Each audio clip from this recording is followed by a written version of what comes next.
കാണുന്നു, അവൻ ദേവിയെ കാണുന്നു, ദീപം കാണുന്നു, അവൾ ദേവനെ കാണുന്നു. അപ്പോ നാടകമുണ്ടോ? ഇല്ല. ഉടനെ വരുമോ? അവിടെ കിടന്നോളൂ. ഈ നാട്ടിൽ പരിഷ്കാരമുള്ള വീടെന്ന് പറയും ഇത് മാത്രമേ ഉള്ളൂ. കയ്യിൽ കാശുണ്ടെങ്കിൽ പരിഷ്കാരം കാണിക്കാം. അതില്ലാത്ത കുറ്റം പറഞ്ഞുണ്ടോ?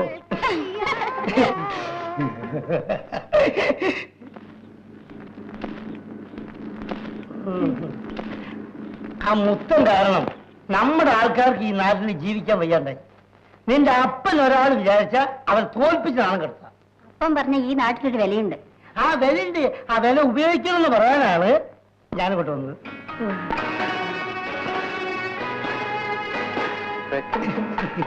നല്ല പാട്ടല്ലേ?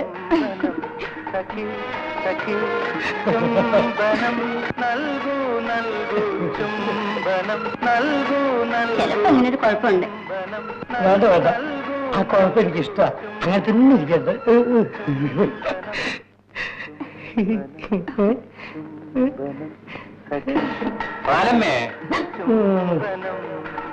പണ്ടാറടങ്ങി ചന്തന്മാർക്ക് വിവരമില്ലെന്ന് പറഞ്ഞ് വെറുതെയല്ല.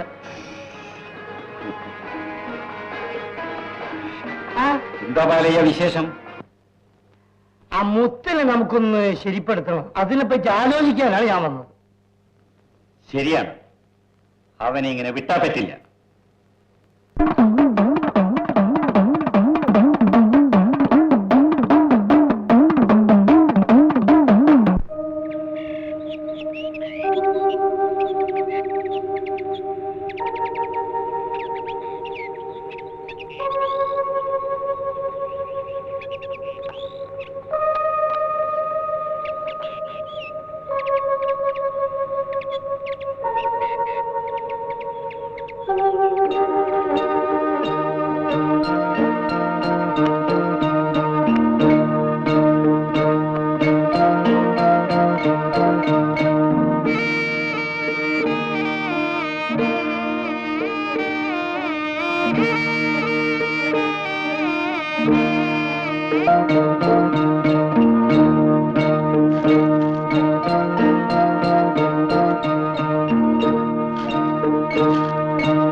സായിപ്പിന് മുത്തനെ മാത്രമേ അടിക്കാൻ ഉദ്ദേശമുള്ളൂ.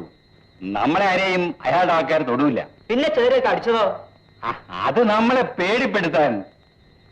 ഇന്ന് പാലയൻ വീട്ടിൽ വന്ന് എല്ലാ വിവരങ്ങളും പറഞ്ഞു. പാലയം പിന്നെ സായിപ്പിന് വേണ്ടിയല്ലേ പറയൂ? നാക്കടക്കട, നീ വിവരമില്ലാതെ സംസാരിക്കരുത്. കാര്യം എന്താണെന്ന് അറിയാമോ? മുത്തൻ മറാമയുടെ തുണി അഴിക്കാൻ നോക്കി. സായിപ്പിന് ദേഷ്യം വരാതിരിക്കുമോ? അതാണ് ഞാൻ പറഞ്ഞത് മുത്തിനോട് നേരിട്ട് ചോദിക്കാമെന്ന്. നമുക്ക് ചോദിക്കാം. ഇന്ന് രാത്രി രണ്ടിലൊന്ന് തീരുമാനിക്കണം. സായിപ്പിന് പണമുള്ള കാര്യം മറക്കരുത്. ഒരു നളിനാക്ഷ ചെറ്റപ്പ് ചത്താൽ 100 പേരെ സായിപ്പിറക്കും. ഒരു കാര്യം ഞാൻ പറഞ്ഞേക്കാം, സായിപ്പിനോട് കളിക്കുന്നത് തീക്കളിയാണ്. എന്നിട്ട് ഇന്നത്തെ അടിയിൽ ആരാ തോറ്റോടിയത്? നളിനാക്ഷ ഓടിയെടുത്ത് പുല്ല് ഉളക്കില്ല. ഇന്ന് ജയിച്ചത് ശരി, നാളെ നിന്റെ വീട്ടിലെ പെണ്ണുങ്ങളെ ചന്തക്കയക്കാമോ?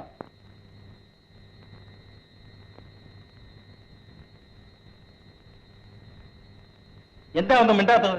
മിണ്ടാനൊന്നും ഇല്ലാഞ്ഞിട്ട് തന്നെ. ഉയരിനെ പറ്റി നമുക്ക് ഒളിച്ചടക്കാനൊക്കില്ല. ഇവിടെ സമാധാനം വേണം. നിങ്ങൾക്കറിഞ്ഞൂടെ, ഒരു ദിവസം കരിപ്പറ്റി വിറ്റില്ലെങ്കിൽ പകുതി വീട്ടുകാർ പട്ടിണിയാവും. അതിനിപ്പോ എന്ത് വേണം? സായിപ്പിന്റെ കാല് പിടിച്ച് മാപ്പി ചോദിക്കണം. അല്ലാതെ പിന്നെ ഒരുത്തൻ ചെയ്യുന്ന തെറ്റിന് നമ്മളെല്ലാവരും അടികൊള്ളണം. ഒരുത്തനാണോ അതോ ഒരുത്തിയാണോ തെറ്റിയതെന്ന് താൻ കണ്ടോ? കണ്ടത് മാത്രമല്ല, കേട്ടതും വിശ്വസിക്കാം. ഇല്ലെങ്കിലേ ഒരുത്തനും തന്തയില്ലെന്ന് പറയേണ്ടി വരും. എന്നാൽ മാരിയമ്മൻ സാക്ഷിയായിട്ട് ഞാൻ പറയുന്നു, ഞാൻ തെറ്റുകാരനല്ല. ഓ, തന്റെ ചെരിയുടെ അർത്ഥം എനിക്ക് മനസ്സിലാവുന്നുണ്ട്. തന്റെ വാ തുറന്ന് പറയാമോ ഞാൻ തെറ്റുകാരനാണെന്ന്? ആ നിമിഷം വരെ പല്ലടിച്ചാൽ താഴെ. നമ്മളെ തല്ലിന് കാര്യം ചോദിക്കാൻ ഞാൻ സമാധാനപ്പെടാം, പക്ഷെ ഇവരെ അക്ഷരം വേണ്ടി പോരുത്. കരിപ്പെട്ടി എങ്ങനെ വിൽക്കാമെന്ന് പറ. അതാണ് ഇപ്പൊ അറിയേണ്ടത്. നിന്നെ ഈ നാട്ടിൽ നിന്ന് പറഞ്ഞു വെച്ചാലേ സായിപ്പ് കരിപ്പെട്ടി വാങ്ങും. അങ്ങനെയാണെങ്കിൽ സായിപ്പ് കരിപ്പറ്റി വാങ്ങണ്ട. നമ്മൾ പിന്നെ പട്ടിണി എടുത്ത് ജാകണം. മുഴുവൻ കരിപ്പട്ടിയും ഞാൻ വിലക്കെടുക്കാം.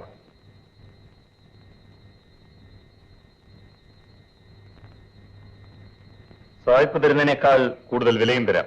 എന്താ, മതിയോ? മതി. ഓ അത് മതി.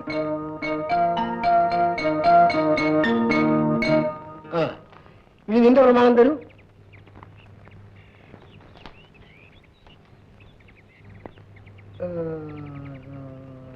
ശരി, ചോദിച്ച പണം ഞാൻ തരും. പക്ഷെ പറഞ്ഞ സമയത്ത് പണം തിരിച്ചു തന്നില്ലെങ്കിൽ വീടും പറമ്പും ഞാൻ ജപ്തി ചെയ്യും. 1 മാസത്തിനുള്ളിൽ പണം തിരിച്ചു തരാം. നിങ്ങളുടെ ഒക്കെ കച്ചവടം ശരിക്കും നടക്കുകയാണെങ്കിൽ എനിക്ക് പണം തിരിച്ചു തരണമെന്നില്ല. പലിശ ശരിക്ക് തന്നുകൊണ്ടിരുന്നാ മതി. നല്ല ലാഭം കിട്ടുന്ന കച്ചവടമാണേ. അതെനിക്കറിയാം, അതുകൊണ്ടാണ് ഞാൻ പണം തരുന്നത്. ഞാൻ എന്റെ കണ്ണുകൊണ്ട് കണ്ടതാ സാറേ, സത്യം ഞാൻ പറയാം.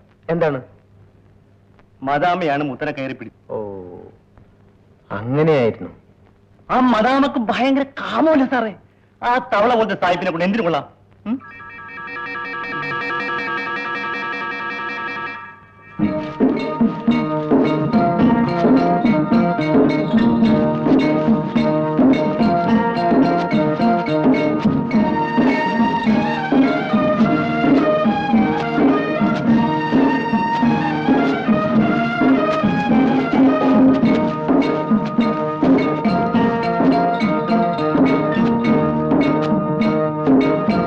അടിക്കതല്ല കെട്ട്.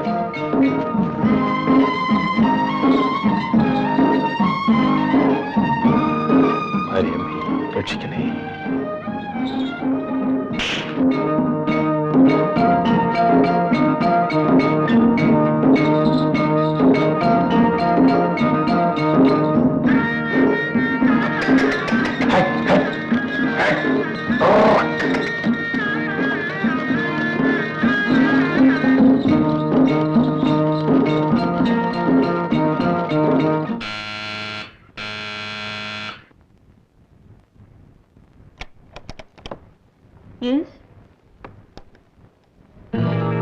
മിസ്റ്റർ കെന്നത്തുണ്ടില്ലേ?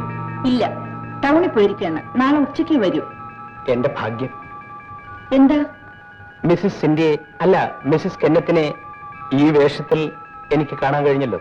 സണ്ണി, തെറ്റാണെന്നറിയാം, എങ്കിലും നിങ്ങളുടെ സൗന്ദര്യം എനിക്ക് ശ്രദ്ധിക്കാതിരിക്കാൻ കഴിയുന്നില്ല.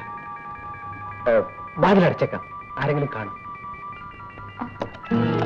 നിങ്ങൾ എന്താ ചെയ്യുന്നത്? ഞാനൊരു ഭീരുവായി പോയി. അല്ലെങ്കിൽ നിങ്ങളെ കൈകൾ കൊണ്ട് കോരിയെടുത്ത് കിടക്കയിൽ കൊണ്ടിട്ടേൻ. പറയേണ്ടതൊക്കെ പറഞ്ഞു കഴിഞ്ഞു. ഞാൻ വന്നത് സംസാരിക്കാനല്ല. തൂക്കുമരത്തിൽ കയറേണ്ടി വരുമെന്ന് പറഞ്ഞാൽ പോലും നമുക്ക് ചില തെറ്റ് ചെയ്യണമെന്ന് തോന്നില്ലേ? അത്തരമൊരു തെറ്റ് മുഴുവനും പറയൂ. ഒരുപക്ഷെ സിന്ധ്യ എന്നെ ആട്ടിയിറക്കിയാൽ എനിക്ക് വിരോധമില്ല. നമുക്ക് രണ്ടുപേർക്ക് മാത്രം അറിയാവുന്ന ഒരു രഹസ്യമുണ്ടാവും. അതുപോലും എനിക്ക് ചിന്തിക്കാൻ രസമുള്ള ഒരു കാര്യമാണ്. സണ്ണി വളരെ ചീപ്പാണല്ലോ. ഞാനൊന്ന് ചോദിക്കട്ടെ സിന്ധ്യ, ഈ വികാരത്തിന്റെ മുന്നിൽ ആരാ ചീപ്പല്ലാത്തത്? വസ്ത്രത്തിന്റെ നേരിയ നൂലിഴ പോലും മാറ്റി കഴിയുമ്പോഴല്ലേ കാമം യഥാർത്ഥമാകും.